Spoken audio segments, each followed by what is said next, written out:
Folks, gather round. We're diving into a story that's more gripping than any thriller you've seen. It's time we talked about why we should fear Iran. Not just any Iran, but the one that's been a focal point of global intrigue and tension for decades. No, not the Iran they show on Fox News. We're not talking about the sensationalized headlines or the sound bites designed to provoke fear. Not the Iran of death to America chants. Those images are just the surface, a mere glimpse into a much deeper narrative. Let's talk about the Iran that keeps Pentagon analysts up at night, sweating through their camouflage pajamas.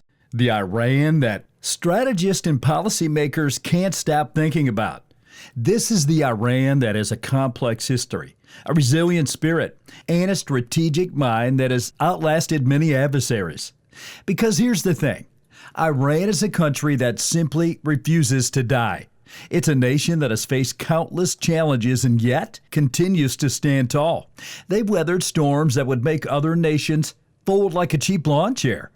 Economic sanctions, political isolation, and internal strife have all tested their mettle.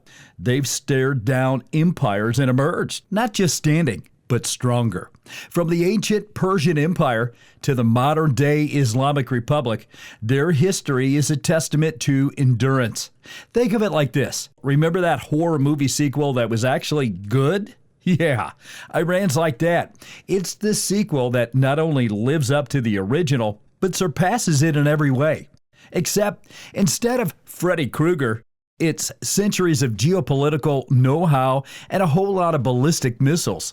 Their military capabilities are not just for show, they are a real and present force. So buckle up, butter your popcorn, and get ready for a crash course in why Iran deserves our attention, our respect, and maybe, just maybe, a healthy dose of fear. This is a story of resilience, strategy, and survival that's more compelling than any fiction. 8 years, 8 lessons. Iran's War University. Let's rewind to the 1980s, shall we? Big hair, shoulder pads, and the Iran-Iraq War. 8 long years of brutal trench warfare, chemical weapons, and enough human suffering to make Satan say, dude, not cool. Now, you'd think that getting clobbered by Saddam Hussein, well, with a little help from the U.S., by the way, would have broken Iran. But guess what? It didn't. In fact, it did the opposite. Iran learned. They adapted. They turned those 8 years of hell into the world's most intense military training program. They realized that quantity of troops was no match for the quality of tactics and technology. They emerged battle-hardened, with a deep understanding of asymmetric warfare and a burning desire to never be caught off guard again. Basically, they got a PhD in kicking ass and taking names, all while the world was busy watching Dynasty. We should fear Iran and their proxies with benefits. I mean, Iran's international friends with tactical advantages. Here's the thing about being the underdog for centuries. You learn to make friends. And Iran, they've got friends in low places. We're talking Houthis in Yemen, Hezbollah in Lebanon, Hamas in Gaza, various Shiite militias in Iraq and Syria. These aren't just pals for tea and backgammon, though. These are strategic alliances forged in the fires of shared enemies and mutual interests. They're the geopolitical equivalent of having a really good lawyer on speed dial, the kind who can make problems disappear without leaving a trace. These proxies give Iran reach, influence, and plausible deniability, all without having to deploy a single tank across their own borders. It's like outsourcing your geopolitical dirty work, but with more chanting and considerably less paperwork. Sanctions? The word itself has become synonymous with international disapproval and economic pressure. We laugh at your sanctions while building nukes. Sanctions. The West's go-to tool for trying to bend nations to its will. The West's favorite way of saying, we don't like you, so we're going to make it really hard for you to buy stuff.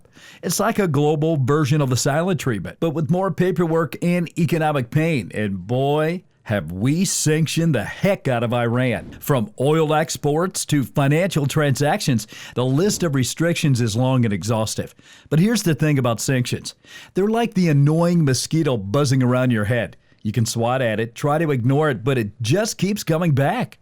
Annoying? Sure, but not exactly life-threatening. They cause discomfort, they disrupt, but they don't bring a nation to its knees. See, Iran has this neat little trick up its sleeve, self-reliance.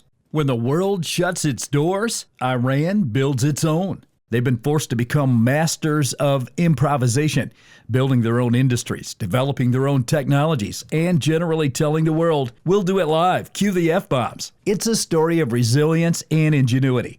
They've managed to cobble together a nuclear program for peaceful purposes, they say, with a wink, while being treated like a pariah state. Despite the sanctions, they push forward, undeterred. It's like watching MacGyver defuse a bomb only using a paperclip, a rubber band, and the sheer force of his indomitable spirit. The creativity and resourcefulness on display are nothing short of remarkable. Except this time, the bomb is geopolitical, and the paperclip is Iranian ingenuity. The stakes are high, and the world is watching with bated breath. And it's making a lot of people very, very nervous. The tension is palpable, the uncertainty is real, and the outcome is anything but predictable. The world waits, watches, and wonders what will happen next in this high-stakes game of geopolitical chess. Oil, brains, and determination. Iran's got it all. Let's talk resources, baby. Iran's got them in spades. We're talking oil reserves that would make a Texan oil baron weep with envy, a young and increasingly educated population, and a geographical location that's basically the envy of every aspiring empire since Alexander the Great. Imagine a Venn diagram. One circle is natural resources. The other is strategic importance. Where they overlap? That's Iran, chilling with a smug look on its face. They've got the ingredients for greatness, and they know it. And they're not afraid to use them. They're playing the long game, folks. And they're playing it like a Stradivarius. We should fear Iran cons. They have a history of not backing down. Iran isn't just a country, it's an idea that's been around for, about 2,500 years. They've seen empires rise and fall like the tides. They've been conquered, divided, and reinvented themselves more times than Madonna. They've stared down the Mongols, the Ottomans, the British Empire, and even a certain superpower across the Atlantic. And you know what? They're still here. Still Persian, still proud, still with a chip on their shoulder the size of Mount Damavand. This is a nation with a long memory and a deep well of cultural resilience. They don't scare easily, and they don't back down from a fight. We should fear Iran and their symphony of explosive self-resilience. Remember those sanctions we talked about? Well, they had a rather interesting side effect. They turned Iran into a veritable missile factory.